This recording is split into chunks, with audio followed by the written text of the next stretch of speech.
नमस्कार मंडळी, बरेच दिवस झाले आपण व्हिडिओ बनवलेला नाही आहे. तर पावसाळ्याचं वातावरण आहे आणि पावसाळ्यामध्ये स्वच्छता कशी ठेवायला पाहिजे शेडमध्ये हे खूप महत्त्वाचं असतं.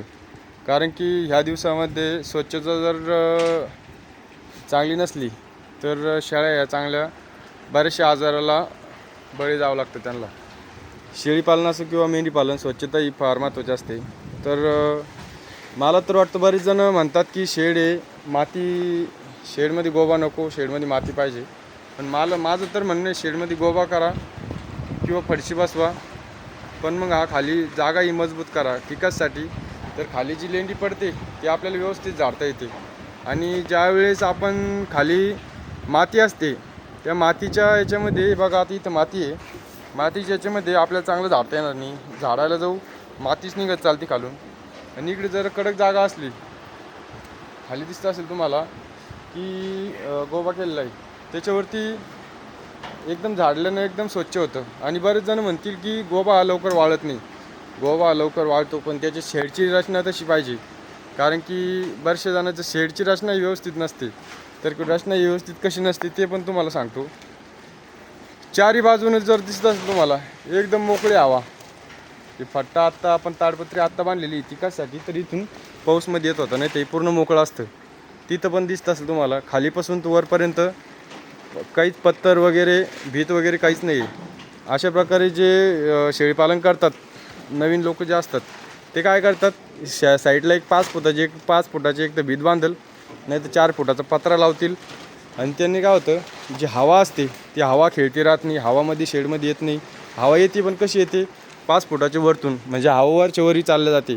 तुम्ही जर खालून मोकळं ठेवल्यानंतर जी तुमची हवा येते मध्ये ती खालूनसुद्धा येते आणि वरूनसुद्धा येते. म्हणजे पूर्ण शेडमध्ये अशी हवा मोकळी असते. आणि हवा आल्यामुळं जिथं तुम्हाला ओल्लं असतं तिथं वाळलेलं दिसेल. आता तुम्ही म्हणशाल फॅनमुळं इकडं वाळलेलं आहे, इकडं फॅन नाही आहे, इकडं पण वाळलेलंच आहे. आपण म्हणू शेळी मुतल्यानंतर तुमते, शेळी एवढं काही मुतत नसते.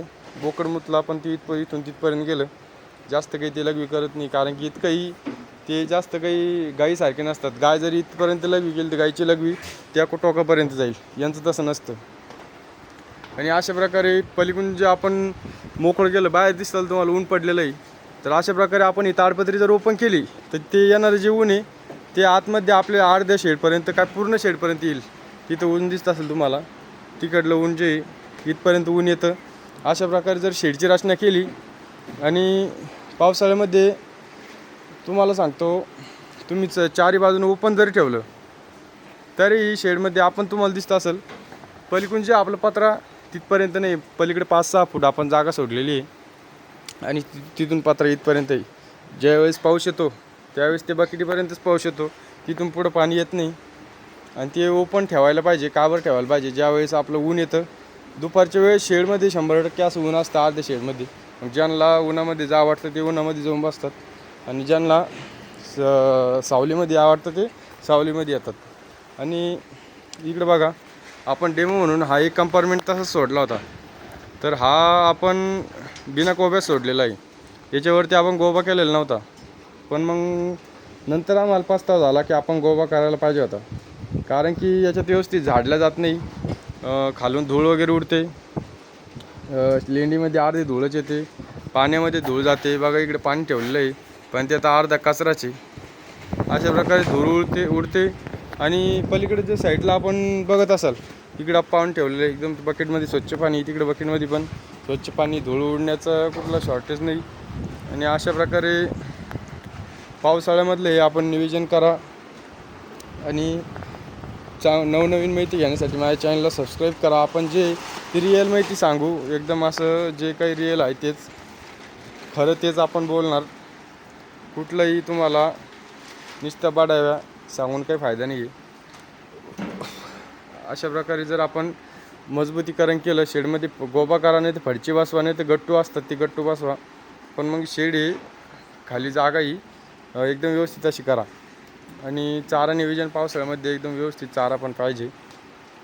पावसाळ्यामध्ये शेळीपालन हे सर्वात जास्त कठीण असते. हे पावसाळ्यामध्ये उन्हाळा हिवाळा शेळीपालन हे कत्ताही काही गांजत नाही.